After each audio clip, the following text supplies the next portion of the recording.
Hey, what's up, everybody? This is an open discussion with C3 Films. My name is Chris, and this is. Cheryl. And today we're going to be talking about Doctor Strange in the Multiverse of Madness. It is on Disney Plus right now. It came out, I think, a couple of months ago on in theaters and whatnot. But we're talking about it now since it just released on Disney Plus as of last week during the recording of this show. So we will be getting into spoiler territory. If you haven't watched it, make sure you go over to Disney Plus, check it out. It's worth it, and then come and see what we got to say about it. But without further ado, let's go ahead and jump right into this. You were just mentioning, Cheryl. I'm going to let you start this time because you said that it pleasantly surprised you. You had no expectations, which was the opposite of me because I went in with plenty of expectations and had them met and surpassed.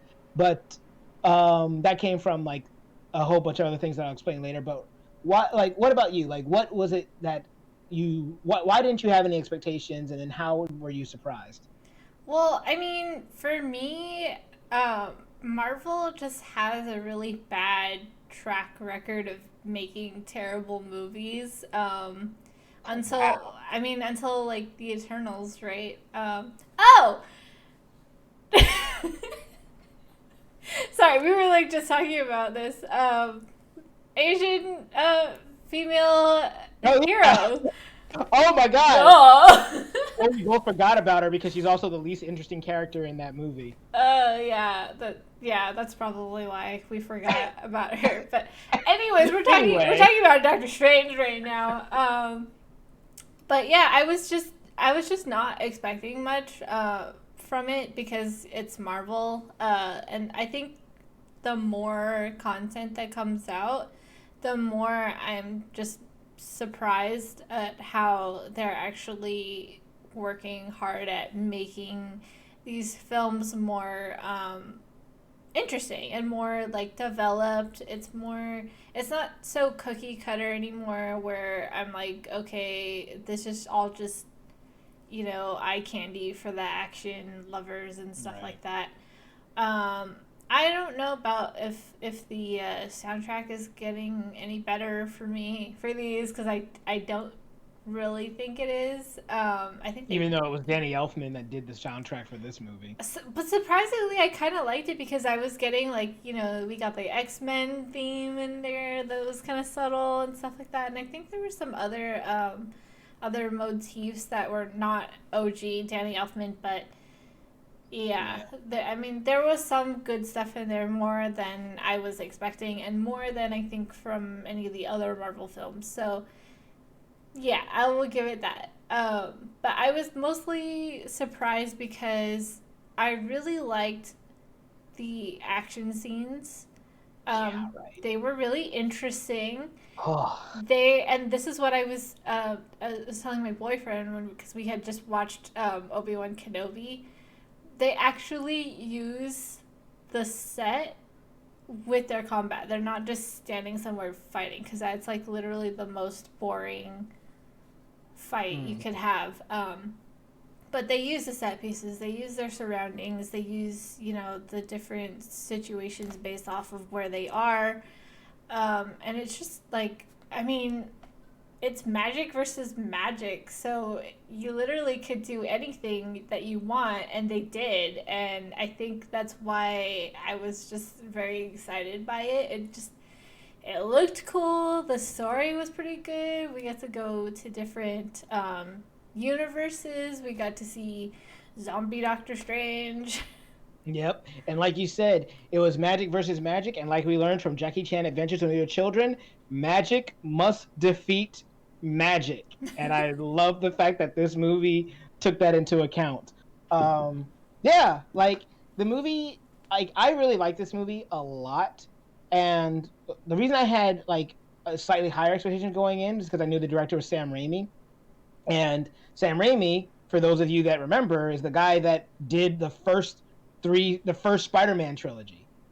So Sam Raimi brought like superheroes to the screen like right after the X-Men, and with a character that was like technically challenging like Spider-Man, and did amazing. Also known for his horror franchises like the Evil Dead trilogy as well, and movies like Drag Me to Hell. So Sam Raimi has a mix of superhero a superhero database as well as a horror movie database.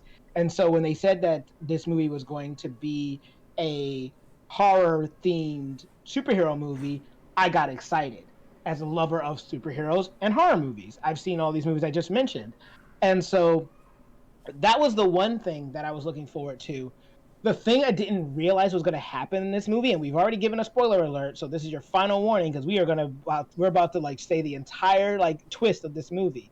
But the thing that surprised me was I did not think that Scarlet Witch was going to be the main antagonist of the film. Same. And that moment, because I thought there was just some villain that they were hiding, and I was like, and I thought she was going to be helping Doctor Strange, and they were going to be fighting alongside each other. But when you find out that she's the main villain, I got so excited. I was like, oh, this is awesome, because unlike other villains, this is a character that's been established for years. Most of the time when we get these movies, like no matter what they are, it's a one-off villain. We meet them in the movie and they die in that movie normally.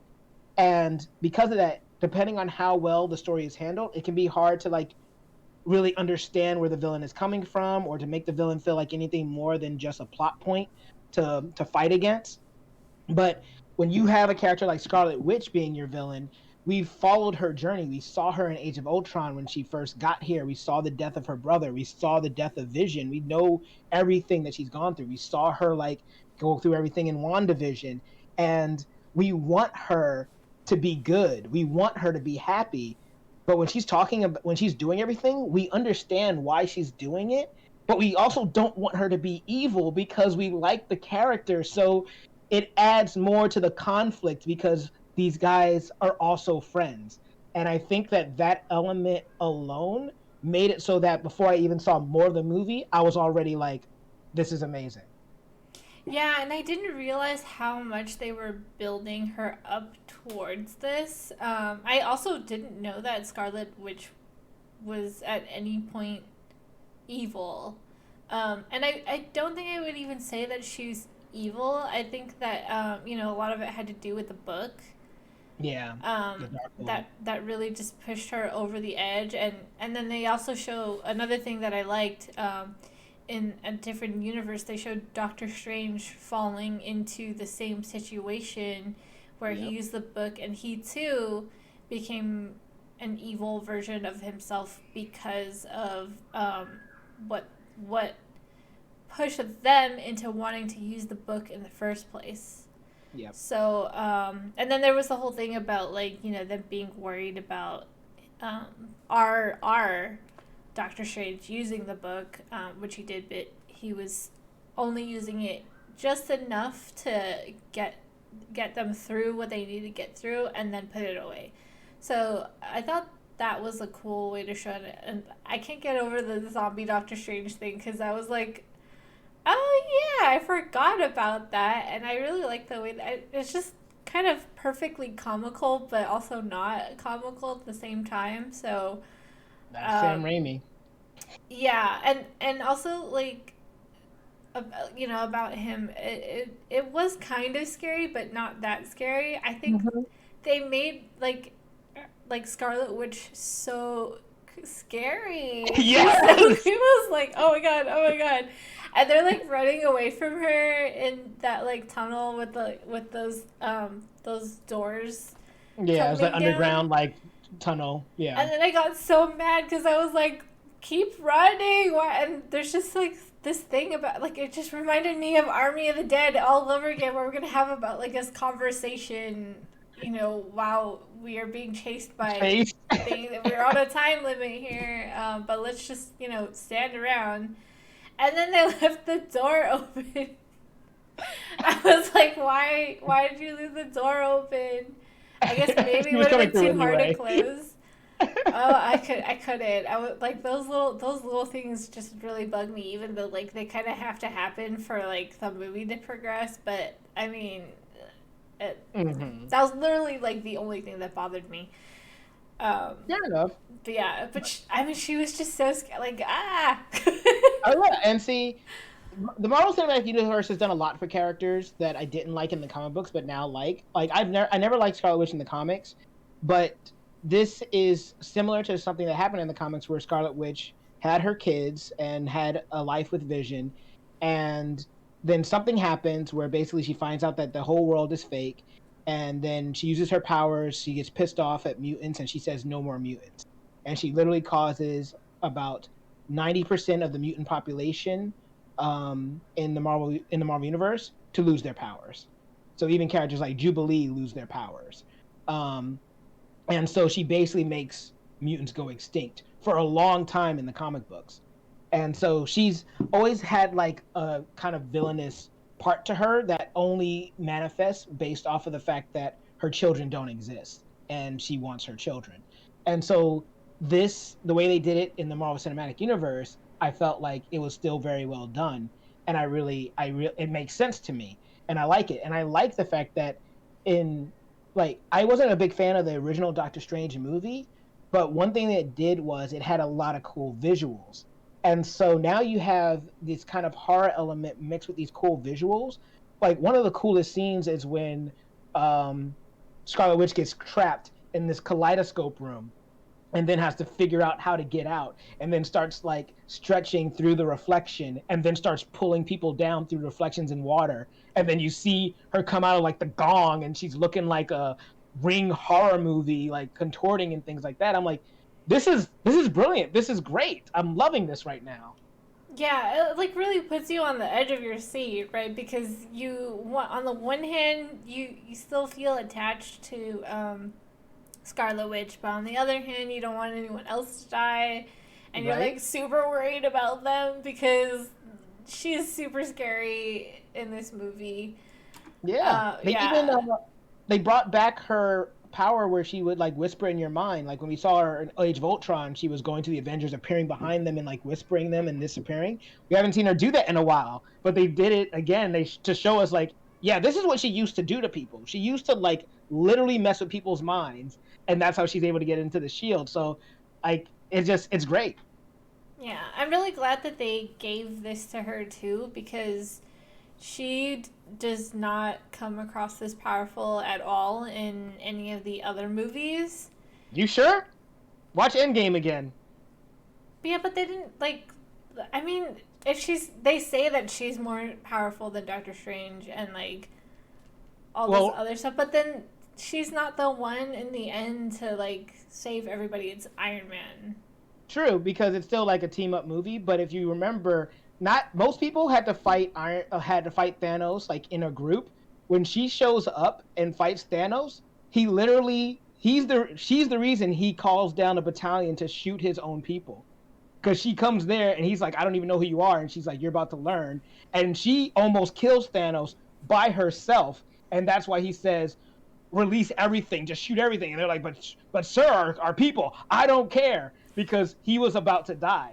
So like, no, they've always wanted to show you that Scarlet Witch is strong. Like only two people got close to soloing Thanos, and that was Captain Marvel and Scarlet Witch. And then the fact that she took over an entire town with her mind, like without even trying.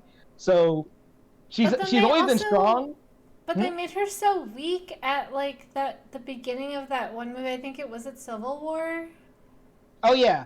Oh no. Like, and that's the thing. Like, she was always holding back, and like that's why when you see her after died, like she seems stronger the more that she loses. Even in Age of Ultron, they're fighting all the Ultron bots, but then once Quicksilver dies, she immediately gets rid of all the Ultron bots, like in a single like scream. So like there were always hints to how powerful she was, and you only saw it when she like lost things that she cared about, which is also in line with now she's lost her kids. Now she's not holding back. She really wants to get to them. So now she's just cutting loose, and that's great. And that's going to lead into like the whole thing with the Illuminati, that we can talk about as well, because this this Wanda kills Thanos immediately, like straight up. This Wanda who cares about nothing but getting back to her kids kills Thanos immediately. But the Wanda that's trying to be a good person while working with the Avengers constantly holds herself back. Okay, point taken. I love Wanda in the Marvel Cinematic Universe. If you can't tell, I love this character. Yeah, I mean, I like her too. I just don't know enough. I don't read the comics, so Oh yeah, for I sure. only know what I see, and I also don't remember almost all of what I see. Which is why I watch all this stuff the day before we have this show. But anyways, But yeah, so like I think that I her motivation are understandable. She's kind of a tragic antagonist when because of the fact we care about her, which adds a lot to it.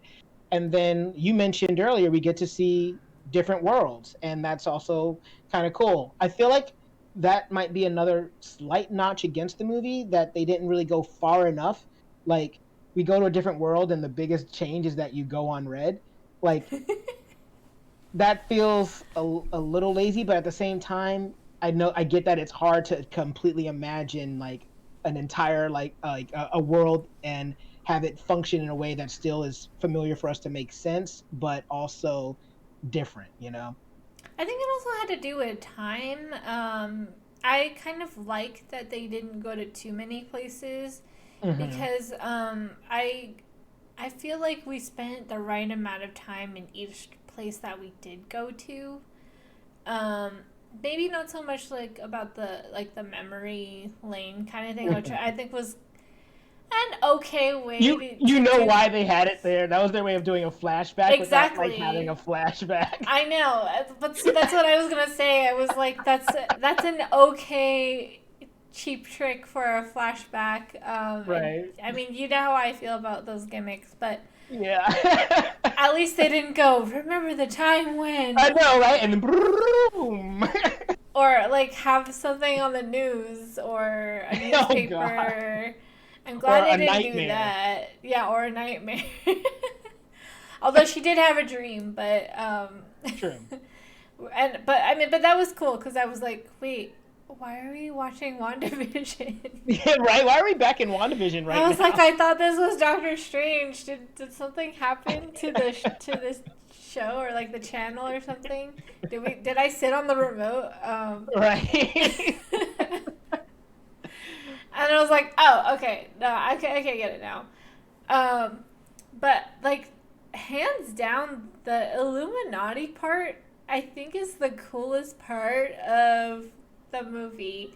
Absolutely. Not just because the combat scenes, but because they were pulling out, all the. I mean, they got freaking Patrick Stewart on this, and I was like, I'm so glad they saved him for last too because I love Patrick Stewart. And I mean, Xavier is also like super badass, and Mhm. if she can kick his ass, Oh yeah. you in trouble. Right. Even having John Krasinski show up as Mr. Fantastic was very cool. Like I didn't realize that Mr. Fantastic was going to be in this movie. So, like in Fantastic Four, we've always been talking about when they're going to get into Marvel Cinematic Universe, and this is kind of like, I mean, Fantastic Four and X Men are two of the biggest things. We're like, when are they getting into the universe? And they were in here, and I think it's even better if you don't know who the Illuminati is in the comics, because in the comics, the Illuminati consist of Black Bolt, Doctor Strange, Namor, Iron Man, Professor Xavier, and um, and Reed Richards. So like, but so they got half of those characters in there. Like they didn't bring back Iron Man, which is fine. Doctor Strange is on trial, or the old Doctor Strange died. But they got a good amount of those characters to be like in the Illuminati. So half are like the ones that are in the comics, and the other half are like people that they chose for this movie. But I think it's really cool because the other thing, like I'm not sure you realize, the actor who plays Black Bolt is the same actor who played Black Bolt in the Inhumans television show that came on for a little while before it got canceled. But it's the exact same actor, but he didn't get to wear that outfit, which is comics accurate to Black Bolt in the comic. So they did a lot of like, so that was very, very cool that they did that. And then, of course, you mentioned it earlier, the X-Men music plays with Charles Xavier comes out, but he also doesn't come out in a wheelchair. He comes out in the freaking like yellow floating like wheelchair thing that we've only ever seen in the '90s television show. That's never been on screen before. Even with all the entire X-Men franchise, he's never had that specific wheelchair. So that felt like a nice kind of like this one's for the fans type moment, and I really loved that. I think that theme song was from the '90s cartoon as It was. well. It was. So I thought that really hit it home for me. It was like, wow, this is just everything all at once, and it's kind of amazing. And they had Peggy Carter there too as Captain America, which I thought was awesome. And then when they do the fight scene, ooh, I mean, I knew they were all gonna lose. It just, I was getting like the trauma from watching Invincible. Okay, thank you. I'm not the only one that thought this. I literally was like, when did I start watching Invincible and The Boys? Like the violence caught me off guard because I like that Black Bolt moment. I literally was just like, I thought I was watching The Boys for a second. Like my brain like forgot that I was watching Doctor Strange movie because I don't think we've ever seen anyone die like that in a Marvel Mm-mm. movie. And Peggy basically gets like cut in half, and what else happened? And I thought that that they were gonna have a like a pretty maybe even leveled fight between Captain Marvel Yeah. and Scarlet Witch, and she did hold up for a while, which I thought I'm glad they did because we also all thought that Captain Marvel was pretty OP too. Yeah. She's the So only one that could have actually gone toe to toe with Scarlet Witch. yeah, Truth. and I'm glad that they had her hanging on longer than anyone else in that fight. Even Xavier, I think, because well, I mean Xavier had his own way of doing it, but Mm-hmm. I also like how Xavier was like, just take her and go. Get the book and go. And then the other guy was like, wait, what? We were literally just saying that he can't have it.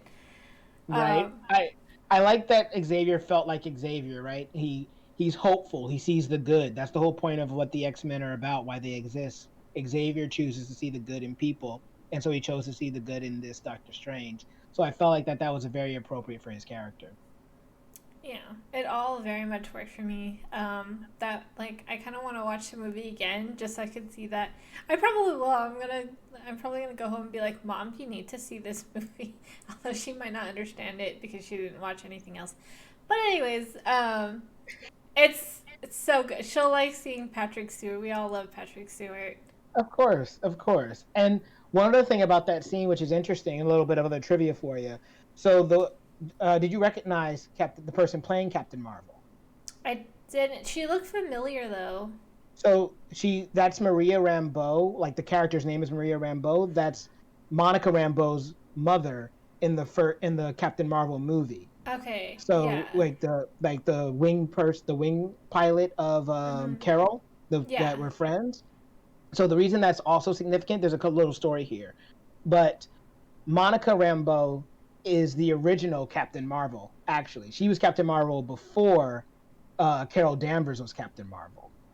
So the fact that they had her mom being Captain Marvel is kind of like a slight nod to the history of that character and the comic books of how this person was originally Captain Marvel before Carol Danvers ever like donned the suit. So I thought that was also a nice like reference slash homage to the character's history. Okay. Cool. She did look familiar, and I think we were kind of wondering if that's who she was from the Captain Marvel movie. So that's cool. I'm glad they did that. Yeah, like all of the casting choices, like even bringing back Peggy Carter, the woman who plays I forget her name, but the woman who plays Peggy Carter to be the Captain Britain or Captain America, whatever the name is. That's a character we saw in the What If movie or the What If show. So that's also kind of cool that they actualized that character in live action because that was another character I didn't expect to see and was pleasantly surprised to see in the story. Um, so, like you said, we all knew that they were going to lose, and obviously the whole point is that they underestimated Scarlet Witch. But I can't help but feel a little bit upset because the one thing that shows and movies do all the time is that whenever we're in a universe that's not our own, it means that everybody in that universe can die. and because it won't matter in the long run. And I was just like, man, I can't like. I understand why it happens, but it still feels a little sad because I'm like, these guys are still as a team very strong, right? They survived Thanos and all these other things. I was like, I feel like they should live just a little longer, or maybe not die, because they've found a way not to die up until this point. But the other point of it is to show that that's how much of a threat Scarlet Witch is. So they kind of exist to make the threat of her being even like scarier. Yeah, I mean, I think hands down, it really raises the stakes for our main characters that are basically running from her. Yeah. I think I was still just kind of in a shock that she was the villain too, because originally he goes to seek her out for help, and then we find out like almost immediately that she Yeah. was the one behind it in the first place. Yeah, and I think my other initial thought was that if she when they do their first jump to another universe, I was like, so who's the villain now? Because they're in another universe, and the whole point of her wanting America is so she could have those powers, so she can get to another universe. Right. And then they find another way through it with the book, and I was like, why doesn't she just keep using the book then? Oh, remember that the book gets destroyed. Yeah, I know, but like instead of trying to, because if she was just doing that instead of chasing America, then Doctor Strange wouldn't have gotten involved, and she could have Oh just. yeah, but that's I like this is why I also like the movie, because it answers those questions that you would ask. So she literally says or they say the reason she didn't do that was because she was being reasonable. And like when she first showed up, she was like, "You don't understand how reasonable I've been. Sending those creatures after her was a mercy instead of going after her myself." And you're like, "Oh gosh!" Like they gave Scarlet Witch some truly like nasty dialogue. Like when she runs into Reed Richards and he says that I also have children. Like I understand what you're going through, and she says, "Do they have? Is their mother still alive?" And he answers, "Yes." And then her answer is to him is, "Good. There will be someone left to raise them." You're like, yo, why are you doing too much? Yo, Scarlet, I need you to dial it back. No, I actually really like that because I was like, yeah, we don't need a man. Oh God. Children need two parents. No, we don't. I mean, it's nice, but we don't. It's nice. It's helpful to have two parents. So, oh man. I mean, look how But we turned out. So. wait, you said what? I said, look how we turned out. Yeah, I guess we turned out okay. I mean, we both decided to do film, so I don't know. Maybe we had another parent, they would have talked us out of doing it. Oh, we owe it all to our moms. So I don't know what you're talking about. Oh, She had man. a point. No, Oh, I'm kidding. that's just. I'm kidding. I'm kidding. But in that moment, I did feel that a little bit. I'm not gonna lie. Oh But God. Well, yeah, that was pretty rough. she's awesome. She's Yeah. absolutely great. I love her as a in this movie. And moving towards like my final feelings for her, when we get to the end, you think to yourself, okay, most of the time these villains die, but I felt myself not wanting her to die. But also, she had done so much to that point that I was like, I don't think she can be redeemed, and that would almost feel cheap if she would be redeemed after everything she's done. So I was like in this weird place emotionally for where I wanted to see this character go, and it's really related to the fact that once again that we know this character's history. So I'm thinking about what happened to this character, how she like all she had was her brother, and then her brother died, and then she had no one. But then she got close to Vision, and then Vision died, and then remade her world with Vision and her kids, and then they weren't real, and then she lost them all again. And this is a hero that fought alongside the Avengers multiple times to help them fight. She technically died for 5 years before coming back, and everyone came back except for her husband. So because he couldn't come back, and then the end of her story is that she dies, and I'm like, that's sad. That's sad to me. So I felt a real sadness to seeing how her story ended. Yeah, and it felt right to do that as well because if you think about like what would she have now after this and Yeah. after doing all of this, like what redemption could she get? What can she have back? And the answer is nothing really, unless you are a really good writer and you think of something really good. But Well, there are people that think she's still alive because did you finish WandaVision? I did, yeah. I mean, Okay. I wouldn't be surprised if she does come back, but I do feel like the way they ended it, at least like kind of like you can assume that she died, but there's also that possibility. You know, I mean, she's Scarlet Witch. Can a building really kill her? Like rocks kill Right. her? So, so I feel like it could go either way, and I don't think I would be opposed to either direction. Yeah. So, well, the only reason I brought up WandaVision is because at the end of that, there was another Vision that was like Vision got brought back from the dead in WandaVision. Like he was in the all white. He was the real Vision, but he didn't know who he was. So it seems strange that they would go through the trouble to bring Vision back, but not have him interact with his wife. So there are people that are saying that that storyline isn't completely closed yet. So that might be the reason why she's not dead in this movie. But Yeah, I can also see her coming back from a different universe as well. So we'll see. I mean, that's like the beauty of the multiverse, right? You could really just do anything you want, all willy nilly, and kill people, but they're actually not dead, and also. Yeah, it's a fun thing to play around with. I think they did a really good job. yeah, I was one of I'm curious. We have to talk about this off stream, but I'm curious what your favorite movies from Phase 4 would be, in order, in the order of how like much you like them. But I definitely think that this has probably been my favorite movie out of the Phase 4 films so far.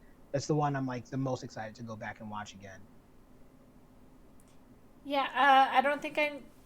You're gonna have to tell me when Phase 4 starts, because I am not following it that closely. I just something new to watch. Let's go for it. Or That's for fine. this show. So, We'll talk but about it yeah. again later. But is there anything else that you wanted to get off your chest before we get out of here?